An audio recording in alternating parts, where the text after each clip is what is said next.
rosak tak boleh buat apa lah kan.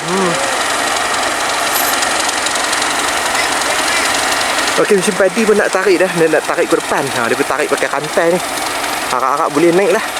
Sebab mesin padi pun dah ranum lah ni. Ranum elok dah. Banyak lagi petok ni pun banyak lagi. Sebab dia pun baru masuk selorong je. Kalau boleh cepat-cepat ambil, tuan padi pun dah lega dah. Jadi bila keadaan cuaca tak menentu, dia jadi tepung talam mengeliat-mengeliat macam ni. Dia jadi trap balut. Memang mencabar jugalah kepada orang yang buat bendang ni kan. Buat tunggu lama dah. Elok nak ambil dia jadi mencabar macam ni pula. Mesti pada lekat lah apalah. Memang orang kata apa, dugaan juga ni. Dugaan dan cabaran orang buat bendang yang macam ni. Dia kering-kering elok dah. Tapi cuma di tepi-tepi tu lah. Harap-harap cuaca pun kalau kering lagi, cantik lah orang kata. Banyak lagi petak-petak yang tak ambil, tak kerat lagi.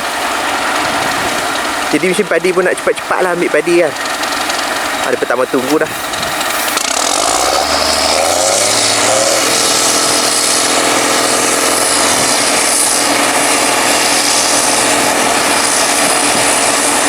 Okey, mesin padi pun nak tarik dah.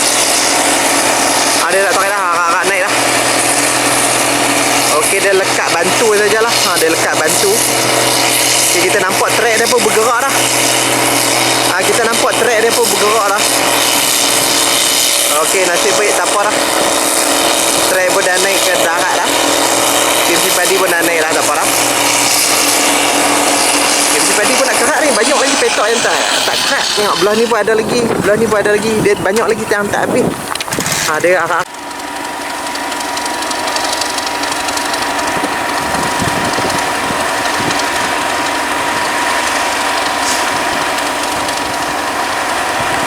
Okey, mesin padi pun tarik naik dah.